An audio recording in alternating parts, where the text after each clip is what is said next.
Ainda sobre esse assunto, vamos conversar agora com Vitélio Brustolin, professor de Relações Internacionais da Universidade Federal Fluminense e pesquisador de Harvard. Muito boa noite, Vitélio. Sempre um prazer recebê-lo aqui na tela da CNN. O governo americano não descarta atacar o Irã, mas afirma que a diplomacia é a primeira opção. Mas, no atual momento, pela retórica dos dois lados, quais são os riscos ou qual a probabilidade de ocorrer, de fato, um ataque como o que foi visto, por exemplo, no ano passado, dos Estados Unidos bombardeando de maneira bastante veemente as instalações do Irã? Boa noite, Uri. Sempre um prazer conversar contigo também. Boa noite a todos.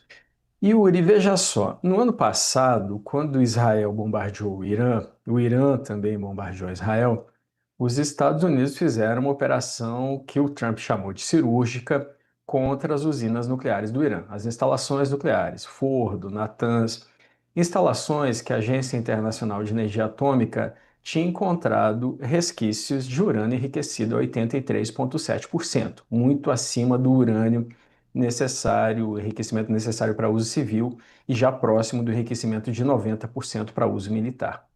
Naquele momento, no ano passado, tanto Israel quanto Estados Unidos tiveram a opção de continuar os ataques e de tentar assassinar o Ayatollah Khamenei. Isso com certeza foi feito em prospecção de cenários. Só que o Khamenei está com 86 anos, Yuri. Ele está no poder desde 1989, quando ele substituiu o Ayatollah Khomeini, que foi o primeiro lá a tomar o poder em 1979, na Revolução Islâmica, quando o Irã e Estados Unidos romperam relações diplomáticas.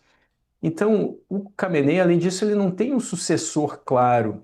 Já se falou do filho dele, do Mojtaba Khamenei, mas esse regime teocrático substituiu uma monarquia dos Reza Pahlavi. Então, colocar o filho como sucessor não ficaria bem para o regime. O Khamenei, no ano passado, indicou 3 clérigos sêniores, senhores de idade já, para substituí-lo caso ele seja assassinado ou morra, mas ninguém sabe quem eles são. Essa lista não foi divulgada, evidentemente, porque eles seriam alvos. Então, os Estados Unidos entrarem agora no Irã para derrubar o Khamenei poderia ter o efeito contrário. A população que está revoltada, não só com as condições financeiras, mas também com o fato de que o Irã tem uma política externa de armar grupos terroristas ao invés de investir no país, e por isso também tem sanções contra o país. Então, grupos como os Houthis no Iêmen, o Hezbollah no Líbano, o Hamas na faixa de Gaza, são grupos financiados pelo Irã. E dentro do país existe um desemprego de, por exemplo, 40% para as populações jovens. Então, para finalizar, Yuri, derrubar o regime nesse momento em que a população está pronta para derrubá-lo, tem protestos em mais de 200 cidades, não seria prudente nem para os Estados Unidos nem para Israel, Yuri. Perfeito. Agora, pois é, Vitélio, essa questão, né, o atual momento que o Irã vive, essa crise econômica, a questão do desemprego que você coloca, essa percepção de maior dificuldade pelo aumento da inflação sentido pelas famílias, o quanto disso é uma consequência de várias outras medidas das sanções impostas pelo Ocidente, em especial pelos Estados Unidos, ou é um desgaste, o que a gente costuma chamar aqui de fadiga de material do próprio regime dos ayatollahs? Yuri, eu vou dar um pouco de contexto para essa resposta, porque lá em 1953 a CIA arquitetou a derrubada do primeiro-ministro eleito do Irã, o Mossadegh, porque o Mossadegh estava nacionalizando o petróleo, isso não interessava aos Estados Unidos. E aí, com a derrubada do Mossadegh, é que chega ao poder o Mohammad Reza Pahlavi, é a dinastia dos Shah, né, dos reis iranianos, que era sanguinária, ela também era ruim para a população iraniana. E essa dinastia que é derrubada em 1979 com o golpe e invasão da embaixada dos Estados Unidos em Teherã. É só em 2015 que um presidente dos Estados Unidos faz contato com a liderança iraniana para propor o acordo nuclear, porque o Irã estava enriquecendo urânio e tinha um imenso programa de mísseis. O Obama fez aquele acordo, o Trump se elegeu e em 2018 saiu unilateralmente do acordo nuclear, alegando que o Irã estava enriquecendo urânio e tinha um programa de mísseis clandestino. E nesse programa, de fato, nós vimos nos ataques do ano passado contra Israel. E aí vem o Biden, alivia as sanções, a situação econômica do Irã fica melhor, mas aí tem outros problemas. Lá em 2022, por exemplo, tem a morte da jovem Masha Amini. Uhum. Ela foi morta, Yuri, porque ela estava com um pouquinho do cabelo para fora do hijab, do véu. Ela foi morta a pauladas pela polícia dos costumes do Irã. As pessoas foram nas ruas protestar e mais de 500 pessoas foram mortas nos protestos. Então, ali havia um alívio das sanções econômicas, mas continuava o problema da opressão às mulheres.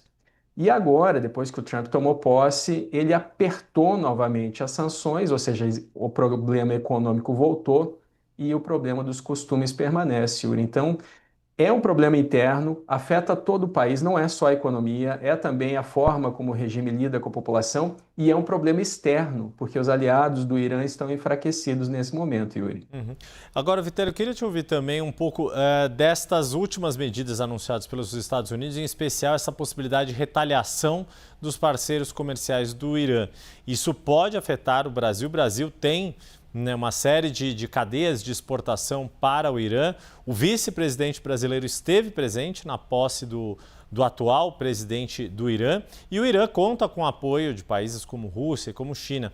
Como é que você vê esta ameaça dos Estados Unidos e esta posição do Brasil em relação ao Irã?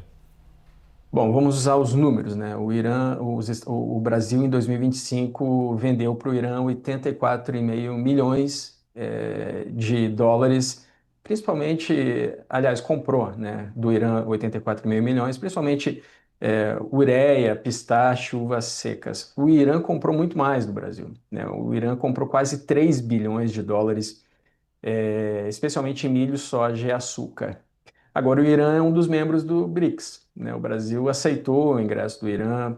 Já no governo Lula, o Brasil aceitou que embarcações militares do Irã parassem nos portos brasileiros, ainda durante o governo Biden. E os Estados Unidos pediram para o Brasil não aceitar, o Brasil acabou aceitando.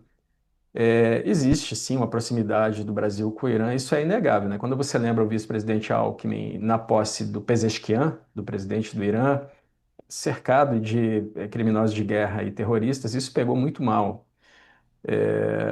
Mas, de fato, o Brasil pode ser alvo, sim, dessas sanções dos Estados Unidos. São 25% adicionais de sanções, né? Então, o Brasil já tem algumas sanções, o Brasil vem tentando negociar, pode ter sanções adicionais. E ainda tem uma outra questão, que porque o Brasil continua aliado à Rússia e continua comprando o óleo diesel russo, tem um movimento dos Estados Unidos agora que o Putin não quer negociar a paz de aumentar as sanções. Esse é o movimento do senador Lindsey Graham, que está dizendo que os países que compram ativos russos devem ser sancionados. Então tem dois focos de sanção para o Brasil, é o da Rússia e agora do Irã, Yuri.